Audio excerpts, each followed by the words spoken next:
everybody, it is Paula with Hillbilly Orchids. Welcome back to my channel.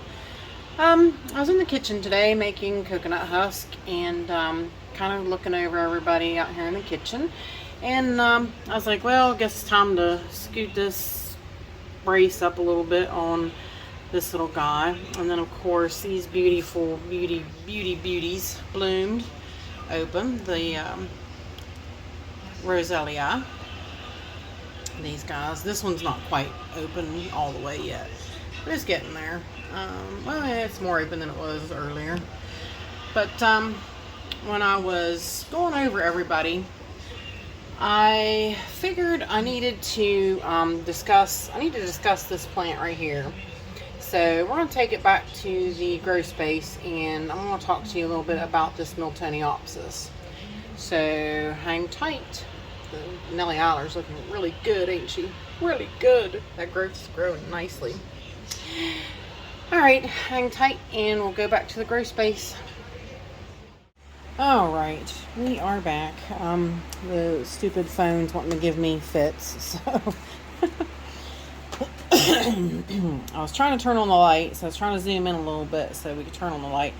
And this video is kind of like a little bit of this and that, kind of, because I got a few different things that I want to talk about in this video. And the number one thing was I spied this orchid out there. Now this plant has been struggling for me for a little while now. Let me see if I can zoom in a little bit now. See if I can turn on the light. There we go. Excuse me, I'm still fighting the sinus thing. This plant was in this 3-inch pot, okay? So I have recently taken it out. I've just sat it in there because it makes it easier to hold on to in this little pot. But this is Hawaiian Punch Calipolana. This is like a yellowy kind of Miltoniopsis. So now I had another piece of this, and it actually, I'm picking, guys, while I'm talking to you. Sorry. That's why you couldn't see nothing but my hand. I was trying to move this bract so that the roots could come down, because you see they're starting to come out.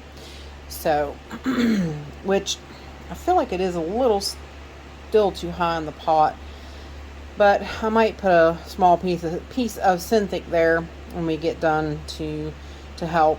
Because as you see, I mean, this plant is small. You see, you know, according to the size of my finger, the new growth there is pretty small. And it's trying to start a new growth here, which I might have to wind up removing those, because this plant is struggling, okay? Long story short is this plant is struggling. It's not doing that well. So I repotted and put it in a smaller pot so that I could water more frequently and see if I can't get it to push. The biggest thing with this is, though, is that this was a learning experience I wanted to share with you guys.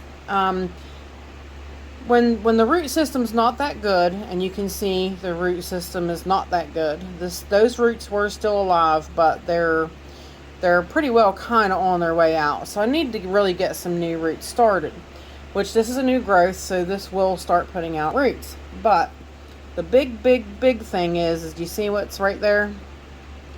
That is huge, okay? We do not, under no circumstances, want this plant to be spiking right now. No. This plant is way too zapped, way too down to bloom. If I would let this plant bloom, it would probably take it completely under. So, and I understand too, it's a small bud spike starting. But no, we just cannot allow that to happen. So, be it small, be it large, however, let's see if we can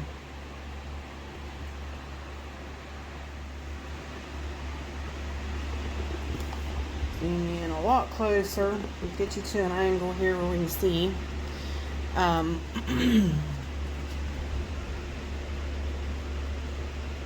Yeah, right now for this thing to bloom would just be detrimental. So I'm just going to go in and we're going to snip it. Because, I mean, as much as I would have loved to see blooms and see it spike, it can't do it, guys. It's just entirely too weak of a plant right now to do that. And that is those times when you have to make a decision as to what is best for this plant. Sometimes, you know, you just got to forego those blooms and say, hey, you know, I got to do what's best for the plant here. I'm trying to look on the other side, make sure nothing's happening coming up over there. Because, too, this plant's not fully developed out yet. Like, the bulb is round, but it hasn't like really opened itself. It's kind of weak in the fact that its fan pattern is packed tight. So that's another reason, like I said, that I don't want to have that happen. That you know, I don't want anything extra added stress on this plant, because it needs to recoup, it needs to recover and grow, and that's what I want that side to do. Like I said, I'm probably going to have to peel those other, actually let's just do it, because I know I'll have to, because it's trying to make a new growth, because this small bulb is considered mature now by this plant.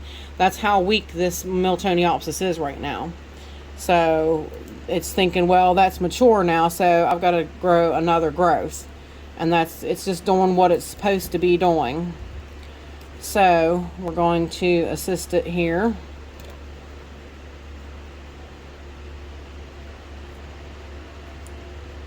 Which is snipping off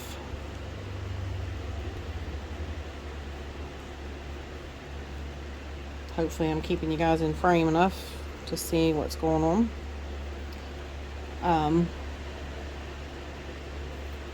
So I'm trying to do it too and be cautious that I don't snip those newest roots coming out there.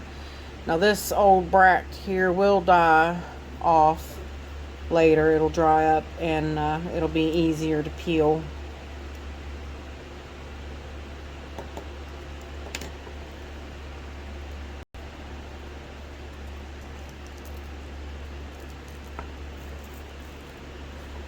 I really don't like peeling them like that, but it is trying to start that new growth and I need to do what I can do to help it.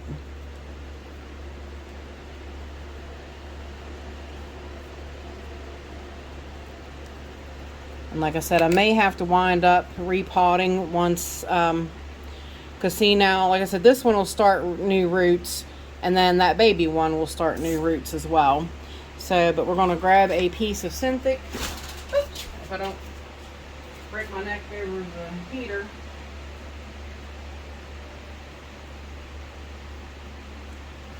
Grab a couple of pieces of Synthic. And I'm going to wet it down a little bit so I know where I can place it. See if I had more water in my thing.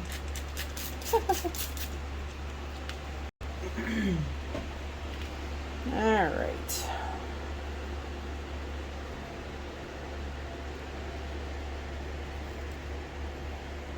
Now, I could have maybe set this plant back by doing that. I don't know. We will have to see what happens. I mean, like I said, it's a weak little plant anyway. So it was, you know, was I going to do it any more harm by helping it along, or am I going to help it along? So we shall see from here now. So that one there is taken care of, and I'm going to get back to the grow space out in the kitchen where it's cooler. But next thing is I want to talk about this potash here. I'm going to have to zoom back out and lift you guys up a little bit. Actually, I might be able to just leave it there. Now, me and Michael McCarthy had talked about this in my Phalaenopsis video. And he suggested trying this. He said do it just like,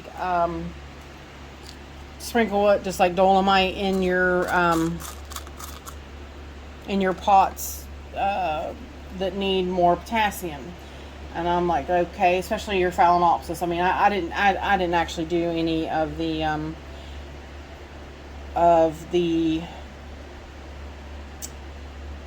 I did the weak Miltoniopsis, the ones that were needing stuff, the ones that had spots and issues. That's what I did. Get my heads out of the clouds. This is what it looks like. It looks like it's actually a little looks a little wet because the humidity in here is really high. So of course the humidity is making it look like it's wet. But it looks like little pink stones basically. But that's what I did. I went around on a few of them to see. This is a slow released potash. So this has the high potassium. We'll see what that does now. So like I said, I did do that on a few. Not everybody. I didn't do it on all of them that were having issues. But I did on plants that were having issues. I told you in the video that I did sprinkle a few self-released fertilizer. I think that was a big mistake for this little girl here. Now I did I don't see root burn, which, I mean, this root here, part of it is dead, so I'm gonna snip off what is dead. That's just a dead root, but yeah. And actually I do see a few pellets down there that I missed, so let me grab my tweezers. Maybe I can grab my tweezers. I think that the fertilizer I put in was too much, and it really started these leaves, and these are the brand new leaves. It really started them yeah, looking bad and really dehydrating. And yeah, so I was like, no, wait a minute, that was it must be fertilizer burn. I thought maybe it was light burn at first, to be honest, but I think it's fertilizer burn. So those are getting removed now. What I did was I extremely flushed this plant. I flushed and flushed and flushed so that, you know, we could get most of that burn out of the, or, you know, most of the fertilizer out, so nothing else burns her anymore. Like I said, I thought that was light, but I'm evidently wrong, because the addition of the fertilizer has now made this happen. So I'm now going to repot her. She's in mostly coconut husk chunks, which is why I was in the kitchen making them. So I will complete this video as soon as that gets done, because as of right now, this moment, I do not have the husk done to be able to repot her. But we will get into that repot of her, because also I want to explain to you guys too as to what to do with these aerial roots when we repot and everything. So this, I thought, also would be a really good learning experience. So stay tuned and we will get her repotted. I want to do the repot and everything because I want her to start fresh, new. I want new medium. I want to get her straightened around, because yeah, this right here, might have to wind up cutting them off, which that leaf I cut off for another reason. I'm not sure why, but yeah, now these two are probably going to wind up being cut off. So, but yep, hang tight and we'll be back to repot her. This channel is sponsored by the Orca Supply Store. It is literally your one-stop shop for anything and everything you could possibly need orchid related. And they even sell orchids. Use my name code Hillbilly in the code section for a 12% viewers discount. So go check them out, y'all. Alrighty, y'all, we are back. I got my batch of coconut husk made up just for this sole purpose of repotting this Phalaenopsis. And so I've got it drying out, and I have added some to this mix. Now, me and Michael McCarthy was also talking about, with that Phalaenopsis, how it might not like the husk. So that is why I'm now going to do a different mix. That redness could be solely from it not liking coconut husk chunks. So I'm going to do a different kind of a mix. I am going to use a little bit of husk because it is coming out of a mostly, actually I think it's pretty well all husk mix. And actually I was soaking it so it would come out easier. Yeah, pretty much like it was basically solid mass of coconut husk chunks. So, and it's actually going to get an up pot to the Orchid Supply store tweener pot. My favorite tweener pot. It is getting that upgrade. So, and that the husk does smell a little off. Not like not bad, and not like a not like a mushroomy smell. Just it's probably time to change it kind of smell. So gosh, I can't remember what today is. Is that not awful?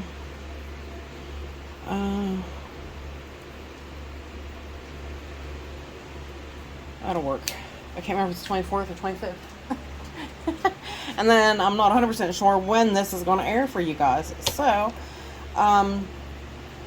yes. So what I did is, in this, like I said, everything on my channel is sponsored by the Orchid Supply store. Literally your one-stop shop for anything and everything you could possibly need, orchids and orchid related. And they sell orchids, which is just fantastic. But like I said, this is the tweener pot. This is the 4-inch. So I'm taking this from about a 3-inch. This is like a solo cup. It's actually a clear solo cup that I had found.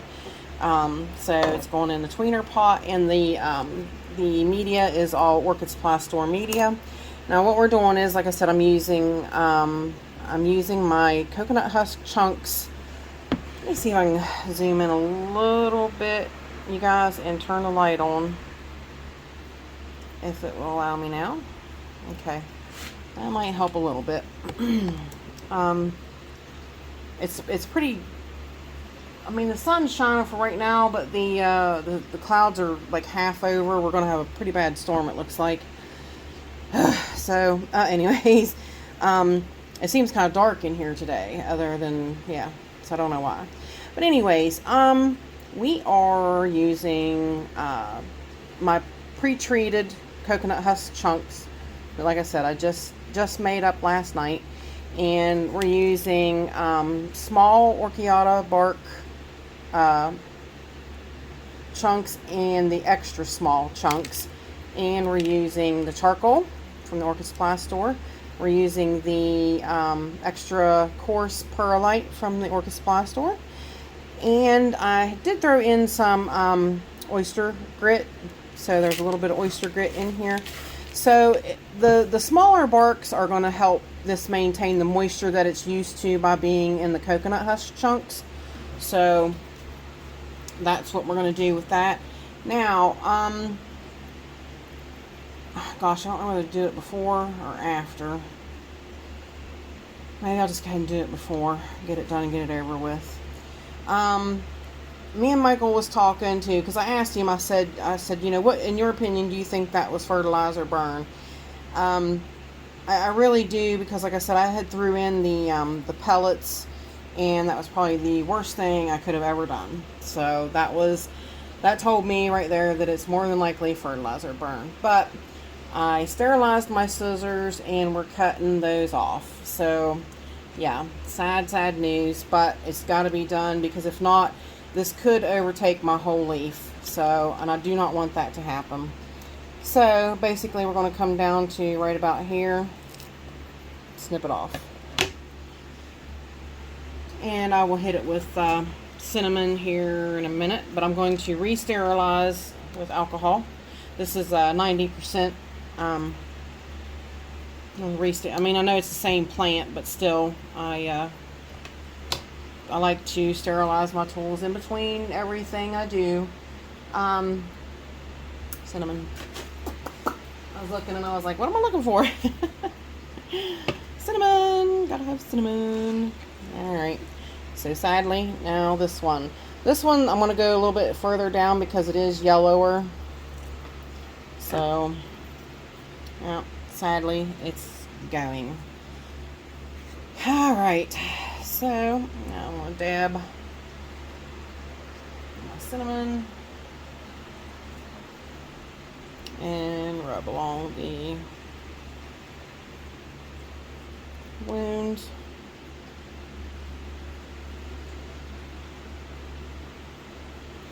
And I'll keep an eye on this other little one. That is an older leaf. I will keep an eye on that one.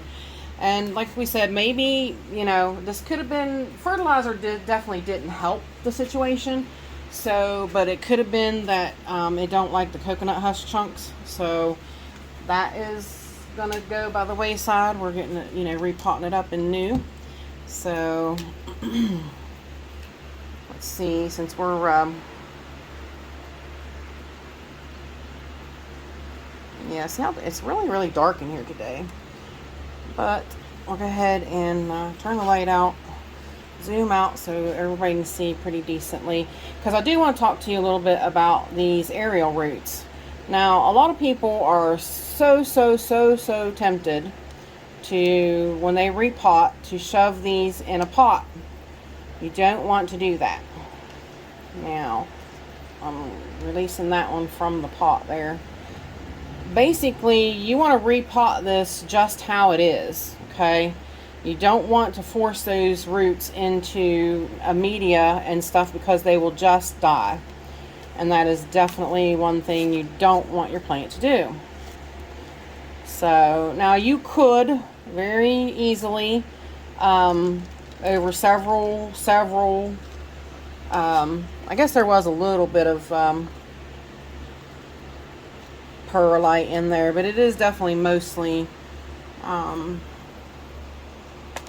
coconut husk chunk. So maybe it didn't appreciate the chunks, the husk chunks. So I'll get that straightened around a little bit, get the roots fixed around. I'm not sure I could read on that tag when I did repot this last. So this was the keiki of 6/16 of 21, so it's 23. Might have could have used the upgrading, yeah. I mean, it's getting it, so. Alright. So, like I said, basically what you want to do is you want to be cautious again. And, I mean, I know it's a massive roots and they're going everywhere, and it is hard to keep up with that.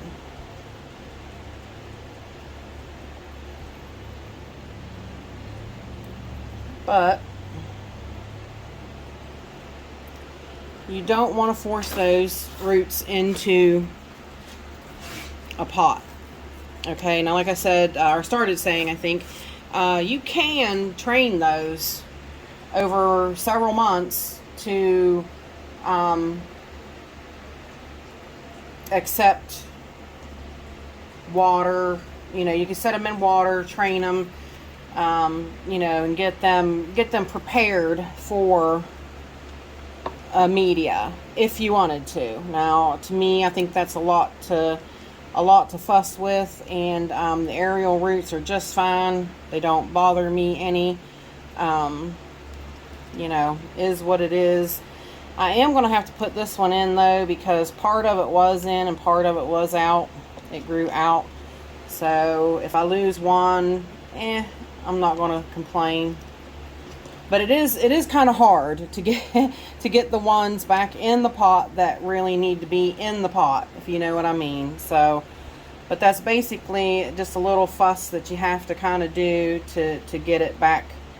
But like I said, if you forced all those in there, probably 90% of them would die. So you don't want that. So we're definitely going to try to keep it happy, you know. And like I said, we're changing it up to see if we can make it more happy, because something was definitely not making it happy. And it could have been the husk chunks. So let's see if we can get this figured out here now. What a tangled mess of roots. I know Michael was telling me, I forget which one he was repotting. He was repotting a fowl that, I think it was a Belina type, I thought he said. He said the roots are just crazy, and that's how this amabilis is. This amabilis crossed with Stobartiana. His is just a massive pile of roots too. It's crazy how rooted they get. They just go all out with all the roots. But yeah, he said that he just couldn't. He said, I'd be sitting here all day if I had to try to pack those in around all those roots real good. They'll fall. The media will fall after so many waters and everything over time. Sorry, I'm shaking you guys. You know, if you don't get them in there perfectly with watering over time, it will go down. It'll mush down in there, definitely. You don't have to worry about it too much, about having it in every nook and cranny. Pulling out some of my bigger husk chunks. But see, by me using the smaller bark, it's gonna help mimic keeping more moisture around those roots that it's actually used to, but yet it's not the same media that's keeping it around there. So I'm hoping with the change of the medium that the you know, maybe it was the husk. We'll see. We're gonna find out now. This'll tell us with this plant what's going on. So, or this will tell us if that was part of the issue. Some, you know, I like coconut husk chunks. They're really good for many plants, but they're not good for all. They're just not. So that's where you need to just kind of watch your plant and keep an eye on them and see what they're doing and how they're behaving and reacting to your medium and everything. And, you know, you might have to change them. You might have to go back and take them right out of it. Husk chunks are not good for all orchids. They're good for a lot, but not all. So there we go. Looks pretty good. Looks pretty good. Should be pretty happy with that. And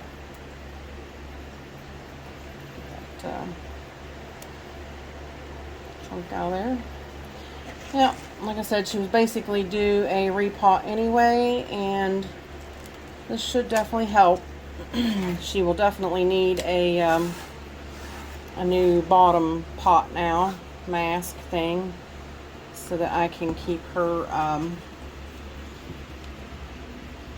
you know, water her and keep her moist. Let's see if I can spray off this tag. But now we'll get to kind of keep an eye on her and see how things go with her and see how this progresses.